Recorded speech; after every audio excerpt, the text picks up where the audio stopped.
لافپیس همان فرقانی است که خدا بهتون وعده داده، همون فرقانی که دکتر ایمیجینیشن آورده تو این پرتاک. لافپیس همون فرقانه.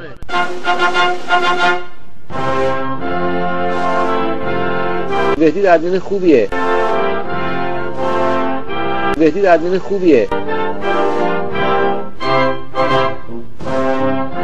لذتی که بانس کردن در پلتاک به من میده هیچ چیز دیگه در زندگیم نمیده. جدی میگم، نه جدی، لذت فاعل بودن خودش کلی لذت برای یه مرد. بهتید ادمین خوبیه. بهتید ادمین خوبیه. اینجا بهتید دیکتاتوره. دنیا دنیا دل من شد اسیرت، دنیا دنیا. این آقای بهتید دیکتاتوره. ها شنیدید؟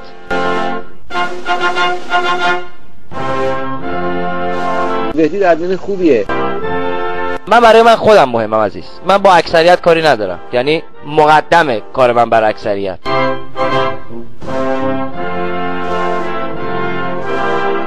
لذتی که بانس کردن در پلتاک به من میده هیچ چیز دیگه در زندگیم نمیده. جدی میگم، نه جدی، لذت فاعل بودن خودش کلی لذت برای یه مرد. وایسا یه گوز وسط بدم.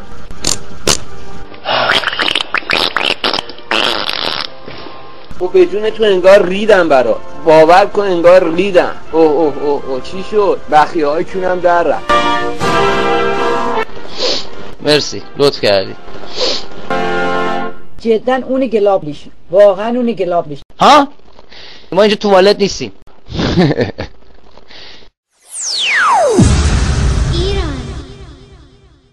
خوب گوش کنید.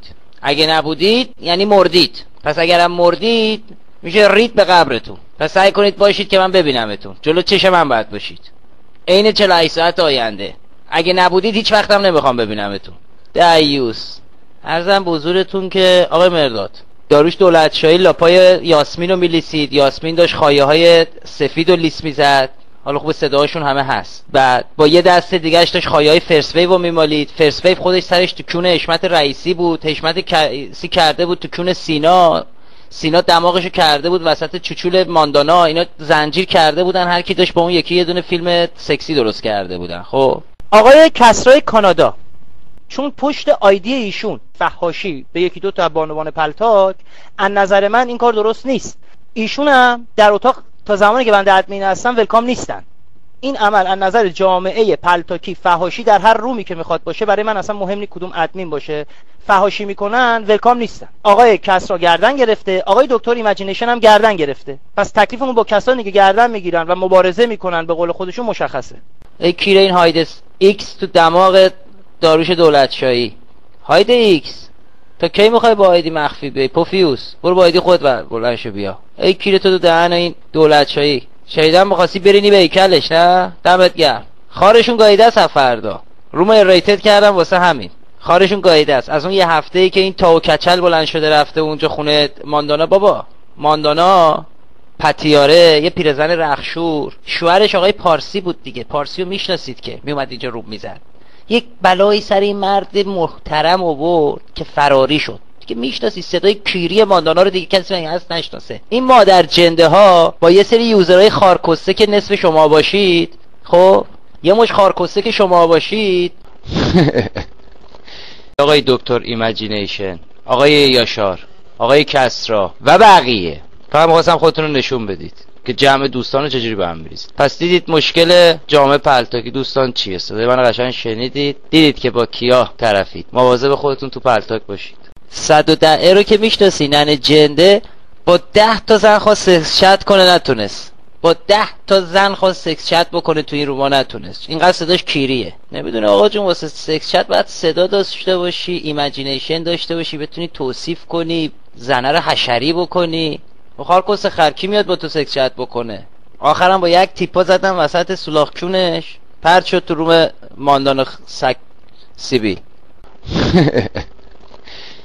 ماندانا سگ سیبیل هم بد نیست. این سگ سیبیل پوفیوز تریاکی هم با این ماندانا ریخته بود رو هم. حواست بود؟ مرداد بیا ذره یه دو سه تا کشیده بزن به ماندانا سگ سیبیل و خسرو فقا و حق. و این خسرو رو اون دوتا لنگ درازشو یکیشو میفرستم واسه قصابی، یه دونش هم میفرستم واسه تشخیص هویت که پیدا کنن کی بوده. آخه آدمه تخمیه جنس فروش جلوی وستبانهوف وین، صمد امینی میاد تو پلتاک میشه خسقو فقا و حق تحقیقات کردی، تو به کونت خندیدی تحقیقات کردی. ویکی‌پدیا رو بذار جلو من الان واسه تمام دنیا رو تحقیقات میکنم. حالا خوبه من میگم بچه ویکی‌پدیاست، تو کونکش تحقیقات کردی، بعد تو ننت آلمانی بوده دیوس، تو 4 کلمه آلمانی به اینجا صحبت کن، اینجا بچه از آلمان هستن، تو ننت آلمانی بوده با این لهجه و با این تخمی صحبت کردن.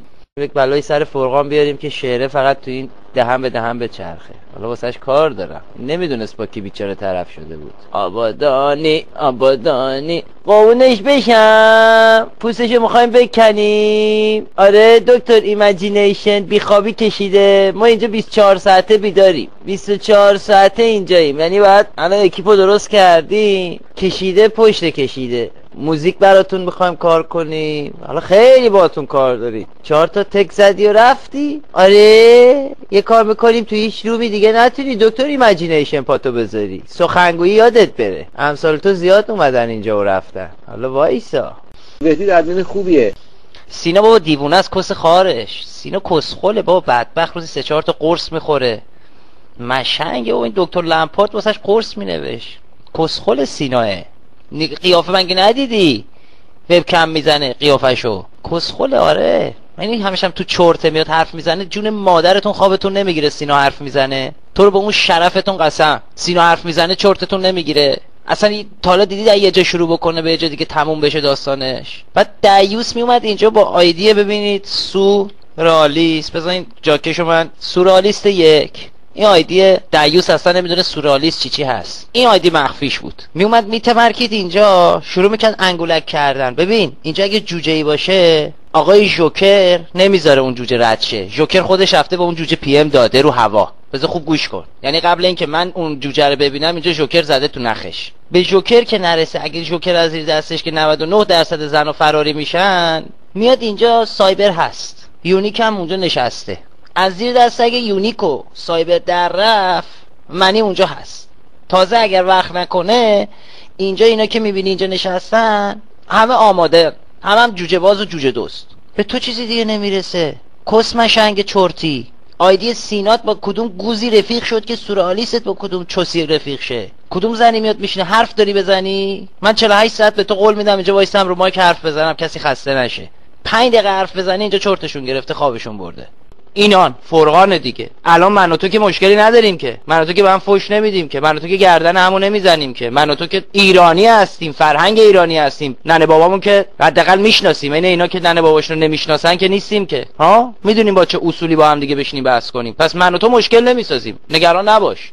حال میکنید سینا بهت گفته بودم نذار من به سیم آخر بزنم. من الان اومدم رو سن 17-18 سالگیم رو به خط منصور میدون شوش. این به این معنیه که چاقو زامندار اون وسطه، منم و تو و زامندار اون وسط، خارت گاییده است، یعنی خارت گاییده است. من جات باشم در پلتاکو میبندم یه مدت میرم، داریوش چسمند شاهیرم دستشو میگیرم با تاوی کس خدا، با گوزمینو فرسچوس و سکینه رخشور کیرکولوف دست به دست هم بدید، لیلی حوزک، هر کسی بیده دنبال کار خودش، وگرنه کشیده پشت کشیده، هم به دو هم به اون پتیارایی و پاچه ورمالیده که میان میتمرکن، هم به این کسکشایی که میان اونجا میشینن که خار اول و آخرشون رو از دم یکی من گاییدم که اومدن تو اون روم نشستن. بهتی ادمین خوبیه. خار تک تکتون رو من گاییدم که رفتید نشستید جایی که فولادوندی ها بودن و مجاهدین دیدید دیگه. بنیامین اومد اینجا چه فوشایی به شاه داد. پس حداقل معرفتی که ندارید داشته باشید. برای اونایی که میرن اونجا پاتوق میکنن سعی کنید با معرفت لوتیگری باشید، یا اینجا نیاید یا اگه اینجا میایید معرفتشو داشته باشید.